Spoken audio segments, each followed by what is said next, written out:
16 fevral günü 60. növbetlik Myunxen Xalqaro xavfsizlik yig'ini Germaniyaning Myunxen shahridagi Bavariya sarayida boshlangan. Yig'inga 50 dan ortiq davlatning prezidentlari, bosh ministrlari, 60 dan ortiq davlatning tashqi ishlar ministri va har qaysi soha mutaxassislar, diplomatlar, siyosiyonlar, bankirlar, korxonchilar, muxbirlar bo'lib 2000 dan ortiq kishi qatnashgan. Bu yig'inga Uyg'urlarga vakolatan Dunyo Uyg'ur qurultayining raisi Dolqin Aysa apandimning ishtirok qilishi diqqatga sazovor bir nuqta bo'lgan. Dolqin Aysa apandimning bildirishicha, u bu yig'inda Ukraina masalasi va Falastin masalasiga o'xshashla Uyg'urlar masalasining dunyo tinchligiga munosabatlik jiddiy bir masala bo'lganligi haqida savollarni o'tirg'a qo'yib, yig'in ahlining diqqatini Uyg'ur elidagi irqiy qirg'inchilikqa tortishga tirishgan. O yig'in jarayonida Xitoy bilan bir safda turayotgan Saudiya Arabiston, Kuvayt qatorliq davlatlarning vakillari bilan uchrashib, ularga Xitoyning ichki yuzlamachilik siyosati bilan islom dunyosini aldayotganligini anglatgan. Dolqin Aysa yana Litva tashqi ishlar ministri Landsbergis, Koreyaning sobiq prezidenti Ketarovich va Polsha tashqi ishlar ministri Sikorski bilan ko'rishgan. Xitoy Sharqi Turkistonning neft boylig'ini texnik zo'r ko'lamda bulang-talang qilish uchun darajadan tashqari cho'nqurliqda quduq burg'ulashga boshlagan. Sharqi Turkistondagi Xitoy tashviqot organi Tangirtog' to'rining 16 fevral xabar qilishicha, Xitoy hukumati Sharqi Turkistonning tarim o'ymonligiga 10 ming metrlik cho'nqur yer qatlami yoki birinchi quduqi 9900 metrdan ortiq burg'ulinib bo'lgan. Xitoyda iqtisodiy krizisga duch kelgan chet ellik mablag' sog'uvchilar bu davlatdan ayrilishga boshlagan bo'lib, chet elning Xitoyga bevosita sog'an mablag'i yaqinqi 30 yildan buyongi eng tuvan saviyaga tushib qolgan.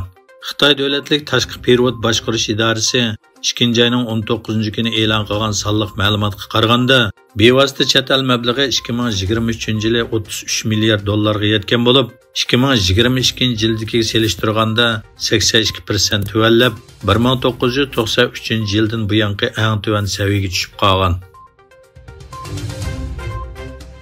Shimoliy Atlantik Akti tashkilotining bosh kotibi Jens Stoltenberg Xitoyning rossiyalik o'qituvchi Aleksey Navalniyning turmada qazo qilganligi to'g'risida baho berishdan o'zini qochirib, buni Rossiyaning ichki ishi deb bahoni ko'rsatganligini aybladi. Stoltenberg mundaq dedi: Beijing Ukraina urushini yaqindan ko'zlayotdi. Bugun Ukrainada yuz bergan ishlar Orta Osiyoda yuz berishi mumkin. Putin Ukrainada qancha muvaffaqiyat qozonsa, Çin'in Tayvan'da kuch ishlatish ehtimolligi oshadi. Xitoy tashqi ishlar ministrligining bayonotchisi Mao'ning bo'lsa Stoltenbergning so'zini tanqid qildi. U Xitoyning boshqa davlatlarning ichki ishlariga aralashmaydiganligini va tinchlik suhbatiga ilhom beradiganligini aytdi. Yevropa İttifaqı Komiteti İctimai Aloqa Supsi TikTok'ning raqamlik mulozimat qonun qoidasiga xiloflik qilgan qilmaganligini aniqlash uchun rasmiy tekshirish olib bordi ekan. Yevropa İttifaqı Komiteti e'lon qilgan bayonotga asoslanganda TikTok'ning bolalarni qo'g'dash, oshkora e'lon berish, sonliq ma'lumotlarga erishish va supining xumor qilish loyihasi va ziyonliq mazmunlarning xatir qatorliq masalalarda raqamlik mulozimat qonunining qoidasiga xiloflik qilgan qilmaganligi baholanadi.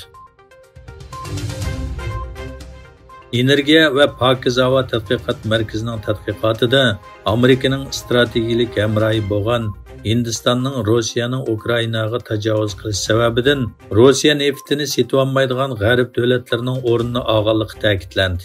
Energiya va pokiz havo tadqiqot markazining CNN bilan o'rtoqlashgan tahlilida pul to'lash xotirlarida Hindistonning Rossiyadan xam neft sotib olishni urushdan burungi summaga selishtirganda 13 hassa oshganligi ma'lum bo'lgan.